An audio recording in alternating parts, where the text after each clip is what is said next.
반갑습니다 여러분, 저는 에이틴트입니다. 오늘 여러분들과 함께 볼 차종은 기아 스포티지 신형 모델을 준비했습니다. 지난번 영상에서는 프레스티지 모델 중간 등급이라고 할 수 있는 모델을 여러분에게 소개를 해드렸는데, 지금 가장 최상위 등급인 시그니처 모델을 영상에 좀 담아왔거든요.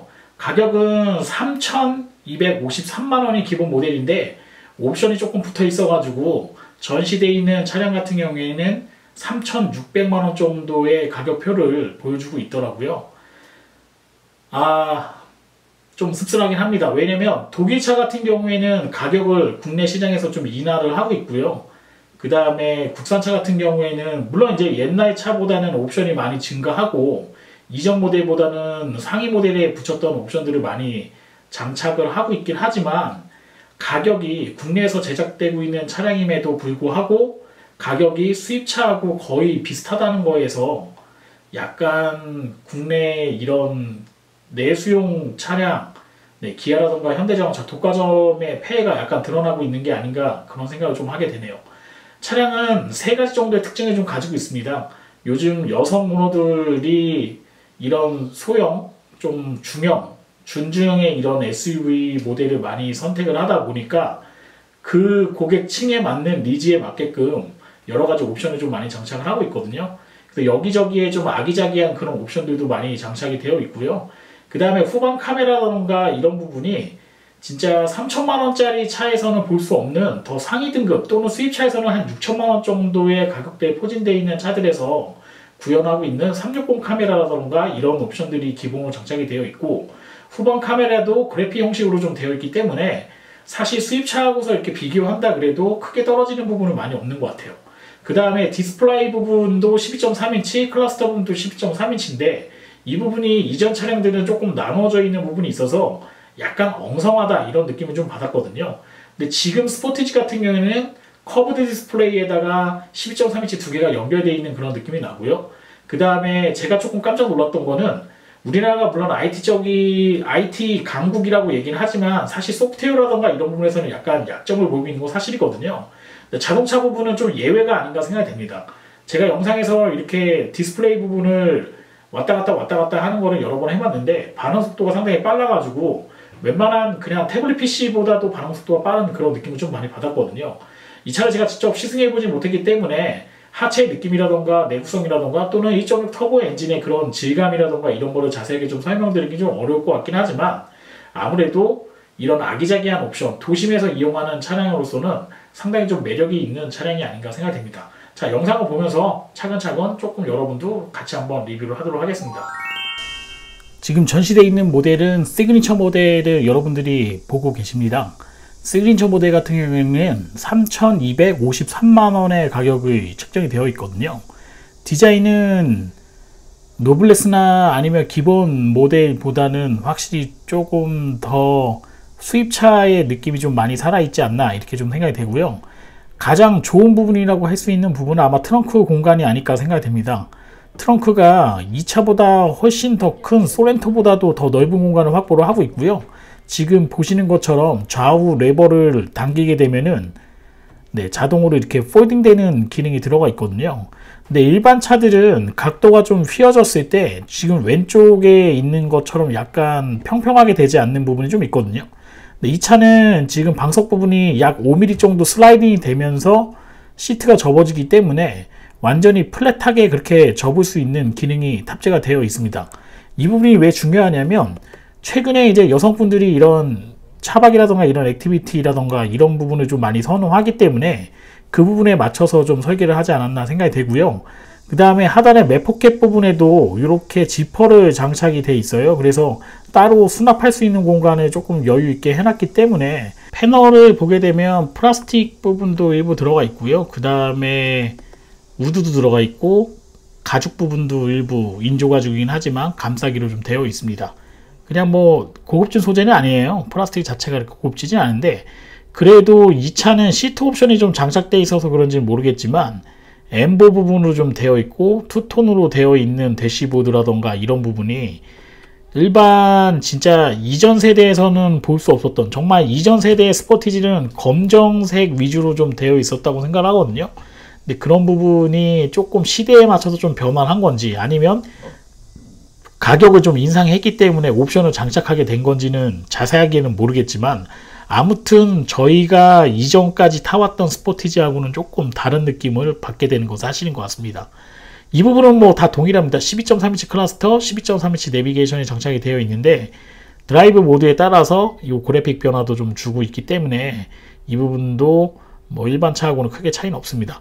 제가 이전에 리뷰했던 스포티지는 이제 컬럼식 기어였는데 이게 이제 전자식 기어로 바뀌어져 있고요. 그 다음에 운전자 통풍 시트 열선, 조수석에 통풍 열선, 그 다음에 스티어링 열선 들어가 있고요.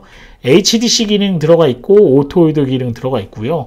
후방 카메라가 상당히 좀 인상적이었습니다. 사실 차가 크지 않기 때문에 360 카메라도 저는 좀 과한 옵션이라고 좀 생각을 하긴 하거든요. 왜냐면 최근에 나오는 국산차들도 전후방 센서를 많이 장착하기 때문에 굳이 360까지는 필요하겠느냐 생각을 하는데 이렇게 정말 S클래스에서 보았던 그래픽이 들어가 있는 카메라가 3,686만원짜리 모델에도 장착을 하고 있다는 게 상당히 좀 인상적이지 않았나 하는 생각을 제가 좀 가지게 되고요. 아까 말씀드린 것처럼 디스플레이의 이런 반응 속도가 워낙 빨라가지고 이게 12.3인치 그냥 내비게이션의 액정인데 마치 태블릿 PC보다도 더 반응 속도가 좀 빠르지 않나 하는 생각을 가지게 되네요. 한 가지 아쉬운 부분은 이게 좀 아쉽다고 하기에는 가격이 좀 싼 모델이죠. 3,600만원에서는 좀 과한 옵션이긴 하지만 물론 이제 텔레스코프하고 스티어링 휠에 틸팅이 가능하긴 한데 이게 좀 수동으로 좀 되어 있다는 게 조금 아쉽긴 했습니다. 왜냐면 전자식 옵션 뭐 통풍식도 들어가 있고 내비게이션도 들어가 있고 360 카메라 들어가 있고 이 차에서는 정말 들어갈 수 없는 옵션들이 많이 들어가 있는데 그 부분이 조금 아쉽지 않았나 생각됩니다. 뭐 이거 모터 하나 달아줬으면 좋았을 걸 하는 생각을 좀 가지게 되네요. 그냥 중간 쪽에 보게 되면은 이렇게 블랙 패널 형식으로 되어 있어 갖고 에어컨을 공조할 수 있는 기능이 들어가 있는데 내비게이션만 반응 속도가 빠른 게 아니고요. 이 디스플레이도 터치를 했을 때 반응 속도가 상당히 좀 빨라가지고 좀 깜짝 놀랐습니다. 이거 왜 이렇게 빠르게 만드는지 모르겠는데 아마 우리나라 분들의 그런 성향에 맞춰서 좀 성질이 좀 급하잖아요. 그래서 거기에 맞춰서 빨리빨리 좀 반응하게 만든 게 아닌가 생각이 됩니다. 저도 혹시나 해갖고 여러 번 눌러봤는데 역시나 상당히 좀 빠른 속도를 보여주고 있고요. 이게 내비게이션하고 같이 버튼을 공유하고 있기 때문에 내비를 누르게 되면 내비의 메뉴가 나오게 되어 있고요. 그 다음에 송풍 버튼을 누르게 되면은 이 에어 컨디셔너를 조절할 수 있는 걸로 나오게 되어 있기 때문에 아마 버튼 수를 좀 줄이는 역할을 좀 하지 않았나 생각됩니다. 최근에 나오는 수입차를 유심히 보다 보면은 예전에 정말 버튼들이 엄청 많았거든요. 그 많았던 버튼들이 다 사라지고 디스플레이 안쪽에 들어가거나 아니면 좀 간소화되고 있는데 그 부분을 많이 적용해서 지금 스포티지 신형 모델을 제작을 하고 있는 게 아닌가 하는 제 생각을 가지게 되네요. 최근에 국산차를 구매하시는 분들도 요 파노라마 선루프 옵션을 많이 선택하시는 것 같아요. 근데 개방감도 상당히 좋고요. 그 다음에 뒤에 타신 분들도 많이 열리기 때문에 뒤에서도 어느 정도 이런 개방감을 좀 느끼실 수 있습니다. 시그니처 모델 같은 경우에는 기본 모델이 3,253만원이에요. 근데 여기에 이제 뭐 컨비니언 아까 지금 제가 말씀드린 시트 옵션, 프리미엄 옵션도 들어가 있고요. 전자식 4륜 같은 경우에 추가하게 되면은 추가 200만원 들어가니까요. 옵션에 따라서 좀 옵션 추가는 좀 하시면 될 것 같아요. 차는 12.3인치 클러스터에다가 내비게이션이 연결되어 있는 부분이 지금 뭐 대형 수입차라던가 이런 차에서 많이 구현하고 있는 부분이기 때문에 큰 차이는 없지만 베젤 부분이라던가 이런 부분은 조금 아쉬운 부분이 있습니다. 지금 헤드레스트 부분에 손잡이가 있기 때문에요. 뒤에 이제 어른분들이나 아니면 조금 나이가 어린 친구들이 탔을 때도 손잡이 역할을 좀 할 수 있는 그런 부분이 장착이 되어 있고요. 뒷좌석에도 열선 시트가 양쪽에 또 장착이 되어 있습니다. 그래서 가족 단위로 이용하실 때도 물론 가격이 3,600만원 정도는 사실 조금 부담이 될 수 있는 가격대긴 하지만 그래도 수입차하고 비교해 봤을 때 AS라던가 이런 부분에서 뭐 국산차가 좀 이점이 있는지는 모르겠습니다만은 아무래도 뭐 국산차가 조금 낫지 않겠나 생각을 하긴 하거든요. 뭐 그런 부분 좀 생각해 보시면은 조금 이점이 있지 않겠나 생각이 됩니다. 양쪽에 개별적으로 USB를 꽂아서 요즘에 이제 전자장비를 많이 이용하시니까요. 그런 거 이용하셔도 되고 워크인 시트가 장착이 되어 있어요.